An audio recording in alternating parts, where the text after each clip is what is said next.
सच्चिदानन्दरूपाय विश्वोपत्यादिहेतवे तापत्रय विनाशाय श्रीकृष्णाय वयं नमः। पुष्टिमार्गीय सर्वज्ञ करुणारसपूरित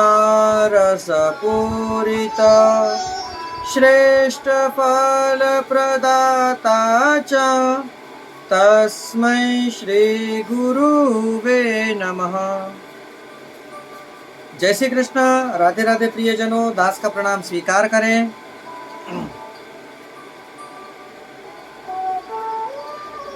प्रियजनों, आज हम जिस वैष्णव की आपके सामने बात करने के लिए उपस्थित हुए हैं, कथा करने के लिए उपस्थित हुए हैं, परिपूर्ण ब्रह्म जिन स्वरूप की आज हम सेवा कर रहे हैं, श्री मदन मोहन लाल जी, वह स्वरूप उन वैष्णवों के द्वारा प्रकट हुआ इस भूतल पर। किस प्रकार? तो आइए आज जानते हैं इनके बारे में कुछ। इन वैष्णव का नाम ही प्रभु के नाम पर है, नारायण दास, जो श्री मथुरा में रहते थे। तो आज इन्हीं के बारे में हम आपसे कथा करने के लिए एकत्रित हुए हैं।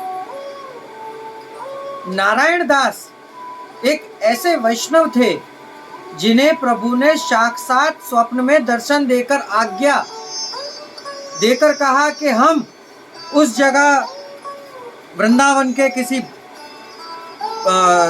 धरा पर मिट्टी में विराज रहे हैं, आप हमें वहां से निकालकर हमारी सेवा प्रणाली का प्रारंभ करिए। तो चलिए इनकी कथा शुरू करते हैं। इससे पहले यदि आपने हमारे चैनल को सब्सक्राइब नहीं किया तो ये दास विनती करना चाहेगा, हमारे चैनल को सब्सक्राइब करके बेल आइकन बटन को दबा दीजिए और हो सके उतना इस दास पर और खूब आशीर्वाद और अनुकंपा बनाए रखें और हमारे चैनल को शेयर अवश्य करें। नारायण दास को श्री मदन मोहन जी ने आज्ञा करी कि मैं वृंदावन के अमुक स्थान पर हूं, मुझे वहां से निकालकर पधराओ। नारायण दास मथुरा से वृंदावन की ओर प्रस्थान किया और वहां से बाहर निकाला तो मदन मोहन लाल जी का स्वरूप प्रकटा। बाहर पधराकर उन्होंने वह स्वरूप श्री विठलनाथ जी यानी श्री गोसाई जी के बड़े भाई श्री गोपीनाथ जी को पधरा दिया। तब से उन्होंने श्री मदन मोहन लाल जी के पाठ बिठाए और कितने दिन तक नारायण दास ने सेवा करी।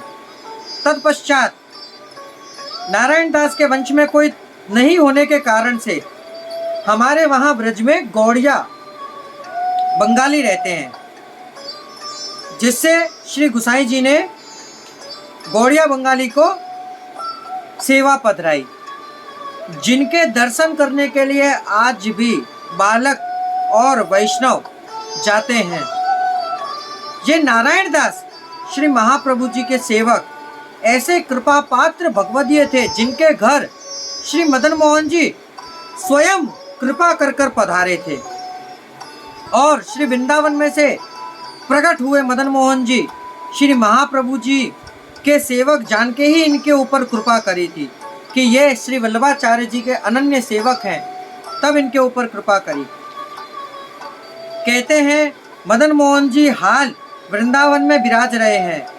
बंगाली श्रीनाथ जी की सेवा में से जब निकाले गए थे श्रीनाथ जी की सेवा, श्री राधे, हमारे ब्रज में श्रीनाथ जी आप लोग जानते होंगे, गिरिराज जी के ऊपर जो मंदिर है जिसे आप और हम श्री गोवर्धन धरण के नाम से जानते हैं, वही वो श्रीनाथ जी हैं।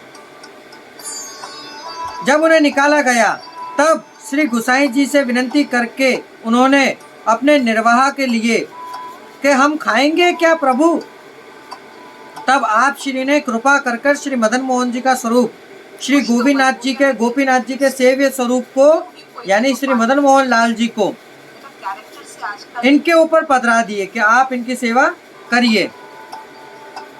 ये बंगाली श्री राधा कुंड मानसी गंगा राधा कुंड परिक्रमा मार्ग में आता है, मानसी गंगा परिक्रमा मार्ग में आती है, कुसुमखोर परिक्रमा मार्ग में आती है, गिरिराज जी जो आप जानते ही हैं, और वृंदावन के अंतर्गत घने आपको बंगाली देखने को मिलेंगे जो भगवत भजन करते हुए अपने आप को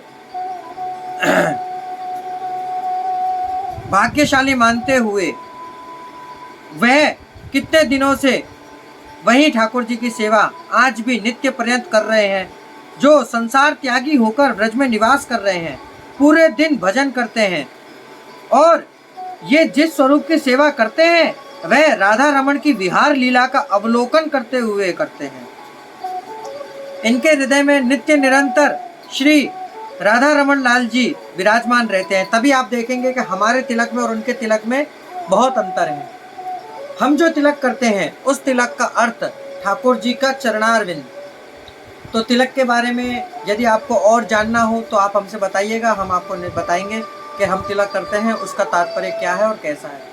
हम तिलक अपने शरीर के 12 अंगों पर करते हैं। देखिए हमारे यहाँ भी लग रहा होगा, यहाँ भी लग रहा होगा, यहाँ भी लग रहा है, यहाँ यहाँ यहाँ यहाँ यहाँ यहाँ यहाँ हम सब जगह तिलक करते हैं।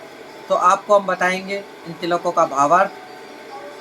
तो प्रियजनों, ये थी नारायण दास की कथा। इस कथा से हमें और आपको ये सीख मिलती है कि मन के अंदर दीनता भाव।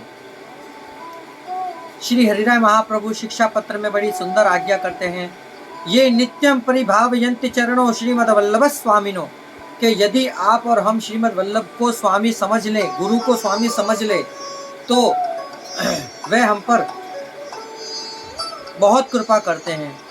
बहुत यानी अगाध गुरु कृपा ही केवलम। यदि गुरु की कृपा हम पर हो जाए तो बात ही क्या। प्रियजनों, ये थी नारायण दास की कथा जो मथुरा में विराजते थे। तो इस कथा को यहीं पूर्ण विराम देते हुए आगे कल हम दूसरी कथा लेकर उपस्थित होंगे। अब दास को आज्ञा दीजिए। जय श्री कृष्ण, राधे राधे। दास का प्रणाम स्वीकार करें।